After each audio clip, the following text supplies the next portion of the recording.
What we have here is the Thermalright TR-KG850-W 850 watt modular power supply.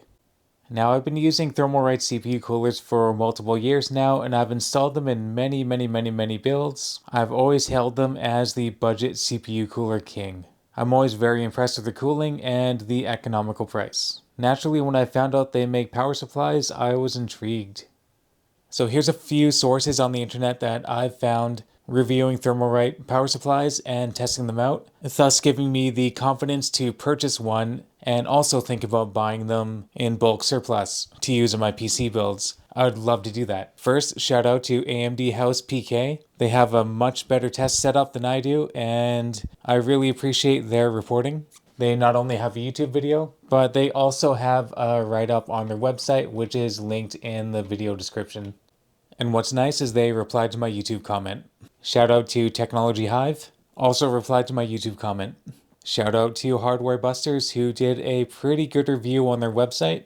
Shout out to this guy on the Linus Tech Tips forums who replied to my comment asking about their Thermalright PSU usage. And a call out to LTT Labs. I did send them an email asking them if they're going to review the Thermalright power supplies. Unfortunately, they did not reply to me.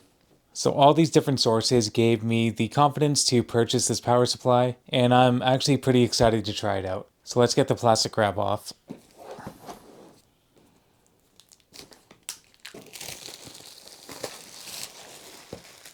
So the box is a little dinged up, but not the end of the world.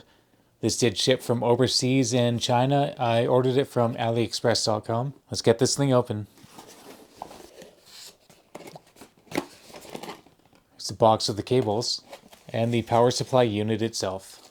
It carries a little bit of weight. It's not like those cheap power supplies that seem light as a feather. The switch feels pretty good. Overall design is kind of interesting. I could have gone for wider black. I don't really have a big preference. The blue highlights are kind of neat. The Thermalright logo here is kind of nice. They put some effort into that. The quality of the material, a little bit on the flimsier side. You can see I can push it down with just my finger. Again, not a huge deal. That is kind of an interesting air intake design. I'm kind of interested to see how much cool air that'll draw in. Not like, oh, really no. And the air exhaust here is kind of an interesting design too. I'm sure that's okay. There's our authentic tag. Here's the general power supply information.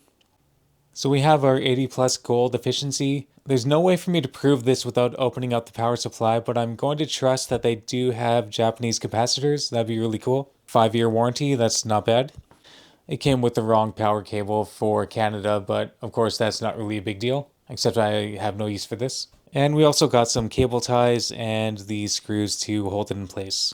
And for the included cables, we have two 8-pin PCIe connectors, two 8-pin CPU connectors, 24-pin connector, the 600-watt connector for newer series NVIDIA cards, Molex, and 2 sets of SATA cables with 6 connections total. I'm pretty excited it came with this 600-watt cable. This is a RTX 4070 Super, and I don't have to rely on this cable adapter that would have required 3 8-pin PCIe connectors. I know that this graphics card can easily work on 850 watts of power, so now I can test it out. Unfortunately, what I can't do is install it into my own personal workstation because at the moment I have this EVGA RTX 3090 installed, and that takes 3 8-pin power connectors. It looks like I'd be able to connect 3 8-pin PCIe cables to this power supply. There's 1, 2, 3, and 4 connectors for the CPU and PCIe. But unfortunately, I can't find extra cables for this particular model, so I just won't be able to install it into my personal workstation at this time. That's okay though. What I lack is proper power supply testing tools like that AMD House website, or I guess Linus Tech Tip Labs.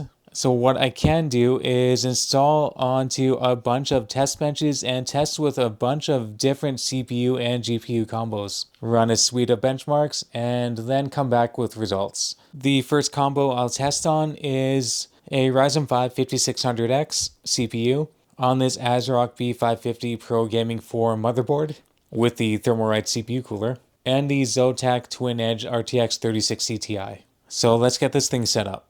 So I've been running MSI Compositor for the last 28 minutes. those temps on the 3060 Ti are looking pretty good. And we can see that the 3060 Ti is pulling in about 199 watts over 200, fluctuating in between. And the Ryzen 5 5600X is around 26 watts.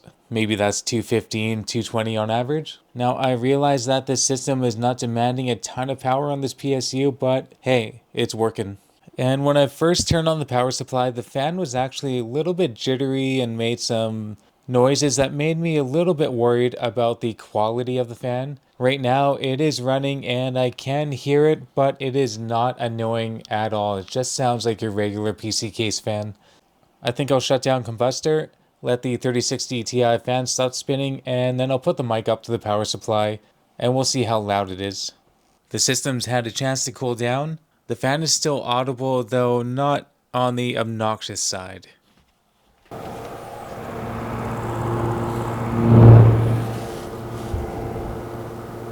It's not the end of the world, but it is a little bit disappointing. There was some clear effort put into the design of this power supply. The way it looks, the way it feels, the Japanese capacitors. It would have been really nice if they used a better fan. How much more could it possibly cost? So that's definitely a bummer, and that does actually weigh pretty heavily on how many power supplies like this that I want to buy.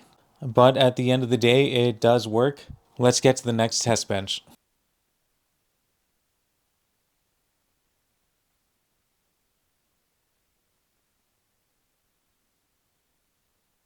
And so for the final test, we have an RTX 3070 Founders Edition card. And it's been running for about 30 minutes. Temps and wattage are looking great. I'd love to test out this 3080 Ti I have over here. But as you can see, there's 3 8-pin PCIe plugs and this thing only offers 2. I think that's about enough testing of this power supply, at least for what I can do and what I can measure. It seems perfectly fine. The only thing is the fan is super loud, which is kind of a bummer because the Thermalright fans on this CPU cooler and other case fans I've used countless times are really good. They're silent and offer really good cooling. It really bums me out that the power supply isn't following suit and offering a nice silent cooling option. As I stated before, the fan noise isn't obnoxious to the point where it becomes unusable. For myself personally, I've become way too used to silent power supplies being installed into my custom PCs, and for this fact alone, I probably won't be buying more of these, which also really bums me out. If you're using a Thermalright power supply with good fan noise, definitely leave a comment below and tell me what model it is, and I'll test it out. Any other questions can be fielded down below in the comment section. I want to thank you a lot for watching my video. Have a great day.